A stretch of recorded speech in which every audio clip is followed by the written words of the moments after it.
In Saving Faith, do you predict anything, or do you just say, here's what's going into this, here's what happened? Are you, here's what to do about it? If you had to give, aside from your talk you're about to give in those 5 points, if you had to preach a little sermon on how one saves one's faith, forget the Yeah, nation, how yeah.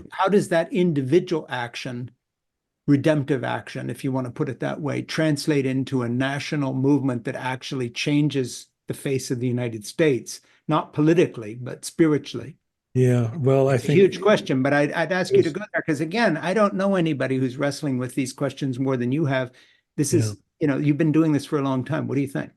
Well, I think, I mean, for me as a Christian, it means reaffiliating with the words of Jesus in the New Testament. And if you take seriously the words of Jesus, frankly, I don't see how you can cast a ballot for Donald Trump. I mean, Right. I just don't understand that.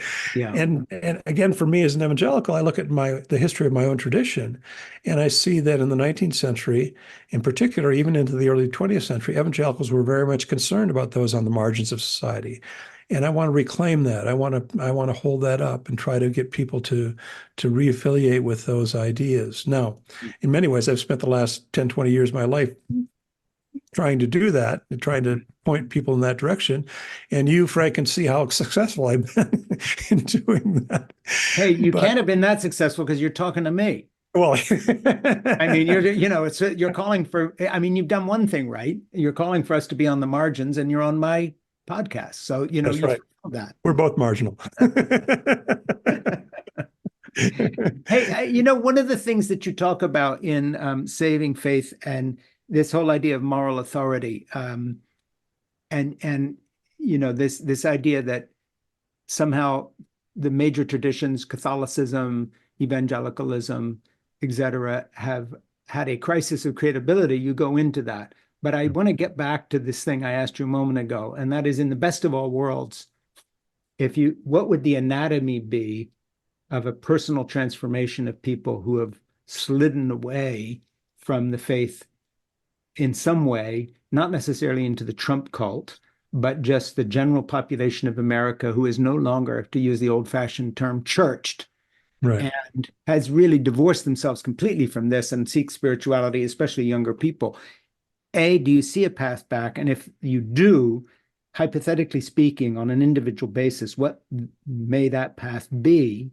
Is there something new that's happening that is different than previous generations because of the internet and cell phones and this whole kind of dependency on this weird, algorithmic connection to each other through all these crazy sites? Or are we just back on the same old thing of, a cycle of faith and lack of faith and Reformation revival? Or are we really in a new place now? Is this a brave new world and there's no coming back? Yeah, it won't surprise you as a historian that I want to point to the past because I think the past does provide some sort of guidance for us. And I think even if you kind of bracket out issues of religion and faith, I think we as Americans over more than 2 centuries have developed certain habits and certain ways of being that we have in recent years we've lost. Mm. Now, I think democracy has its own traditions.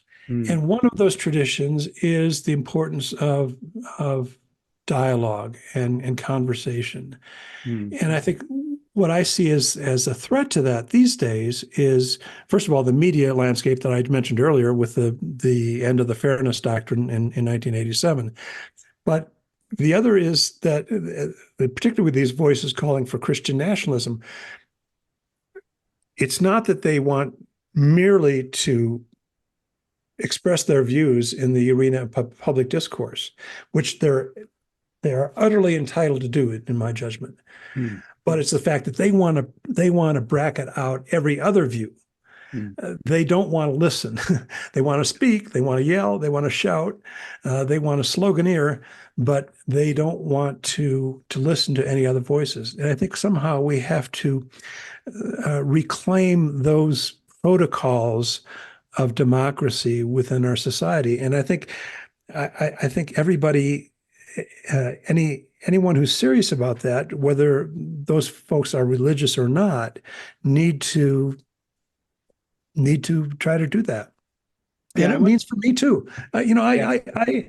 I don't have much patience for Trumpists. I confess, but I've resolved to try to hear them out and try to figure out what's going on there, even though it confounds me in many ways.